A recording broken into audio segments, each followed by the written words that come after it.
Hey guys, welcome back to Astrological's Racing. Today we have a very highly anticipated review that I've had in my hands for a couple of weeks now. Guys, welcome to Acelith GT PHENOM-PRO.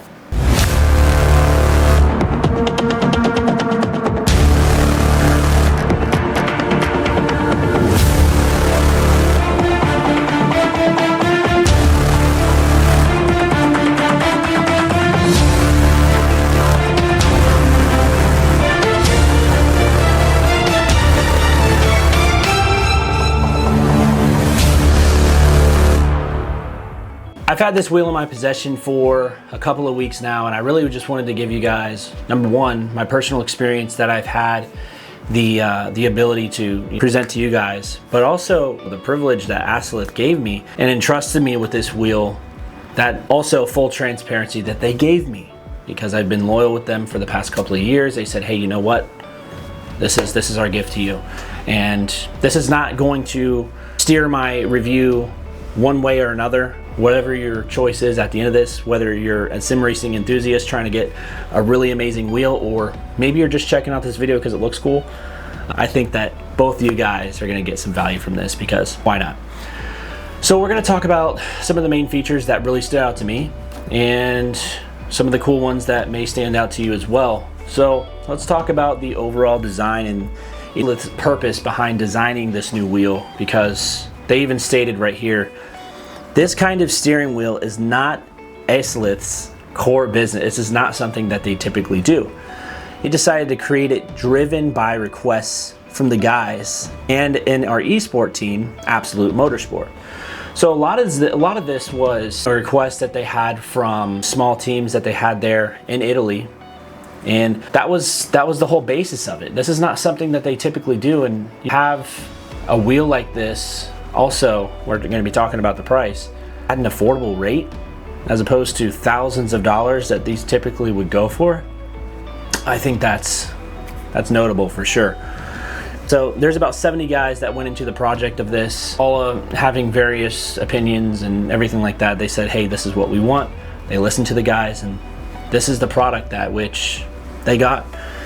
So they did this only as an internal project without officially putting anything on sale, and then we changed our mind and made it available through sale. I would like to specify this because the project born simply out of passion. It literally was born out of passion and a desire to enjoy this hobby. The wheel was entirely designed by one person from A to Z, from the shape to the electronics. Andrea and Francisco are some really passionate guys about racing, and it's really awesome to see so many people out there that support these guys. And just a couple of years ago, I remember when they had a smaller following at the time, and I caught on to, I literally just stumbled across their profile a couple of years ago, and I started digging around and saw that they had some pretty sweet wheels. So over the past couple of years that you see my content with the sim racing wheel, the original, it's got nothing but great feedback. Nothing but great feedback. So this wheel that you guys are seeing here is nothing but, you started off as like, hey, let's try to create something kind of cool, and if it takes off, then we'll see where it goes. So this is purely out of passion and enjoyment. And one of the biggest things that Andrea said to me is like, hey, listen, man, this is yours. Do with what you want with it. There's no non-disclosure. Have fun. Do whatever. Create hype. I'm like, all right, man, whatever you want to do. Do I have a release date? Should I talk about that? Like, what do you want me to do? Dude, just have fun. Enjoy everything about it. Talk about what you like about it. Talk about what you don't like about it. So here you have it. So let's talk about the main features of this wheel. The general characteristics, it is 29.5 centimeters, which is the diameter, right?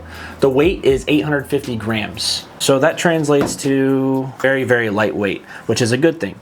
So when you're working on, especially wheelbases and stuff like this, not everybody has a high-end ultimate wheelbase, right? So when you want is a happy medium, meaning you don't want it to be too heavy and you don't want it to be too light. The reason why you don't want it to be too heavy is because you lose a lot of the force feedback and telemetry data that you feel through the wheelbase translated to your hands and thinking like, oh wow, I can feel this. A heavy wheel, you do not want that. So this is a medium to light wheel where I can feel literally every little pebble on the track. every divot in a curb, the telemetry data and all of the dips and everything like that. Everything is felt extremely precise through this wheel because it's a little bit more lightweight than most, which is a good thing. It's a very good thing.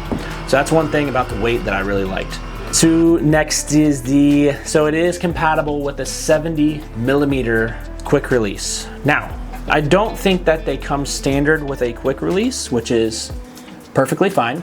Just make sure that if you do get a quick release, it is standard 70mm, because that's what's gonna fit the holes here. One thing that I ran into, and this is nothing to do with them or me or anything like that, it's mostly me, user error, but you do have to remove a portion of the face to access the back end, which unhinges, and then you can attach the quick release accordingly.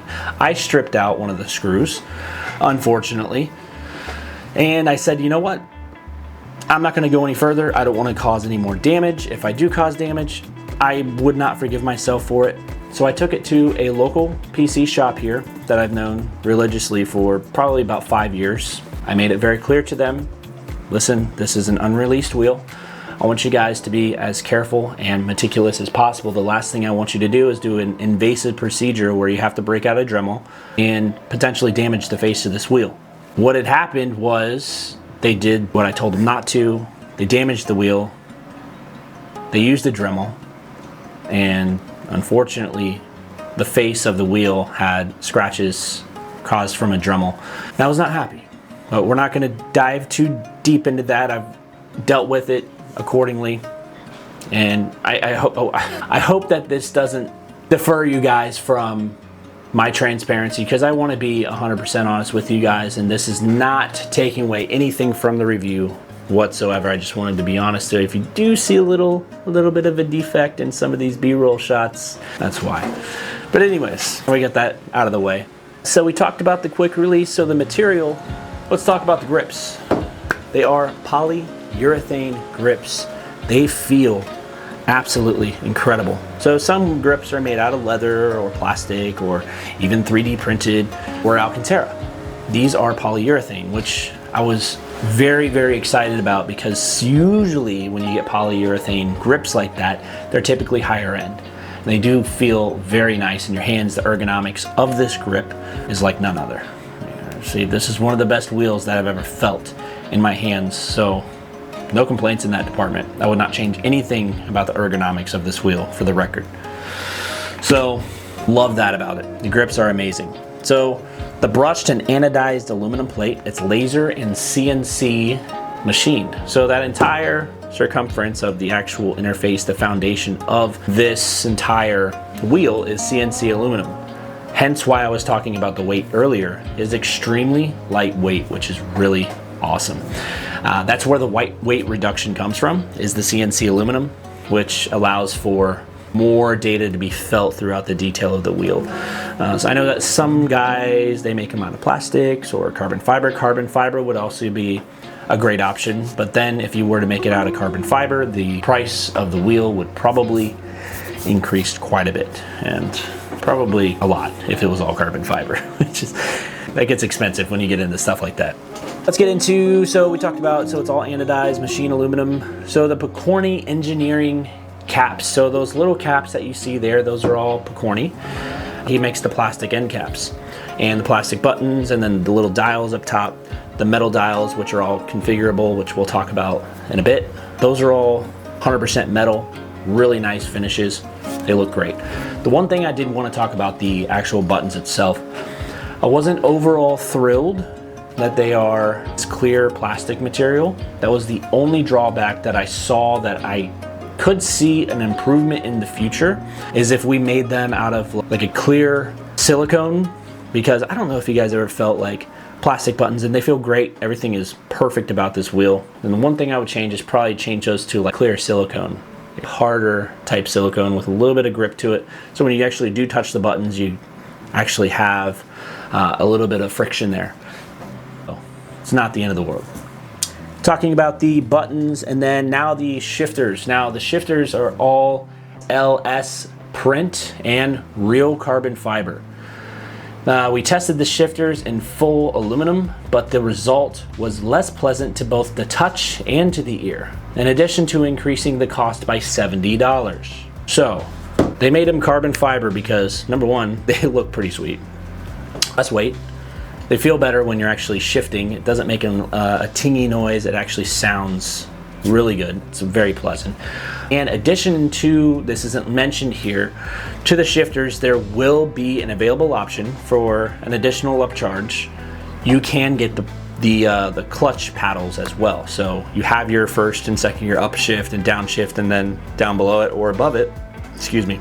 You'll also have the available option to get the clutch paddles as well, because I know that was a big question when I posted a picture last week on this. Somebody was asking, hey, does it just come with the shifters? No, I have the one that doesn't. Maybe in the future I will get the one or somehow configure that, but I'm pretty happy with the one I got. I think it's pretty sweet with or without it. The main features, so this is PC compatible only. This is not going to be compatible with for your Xbox or your PlayStation.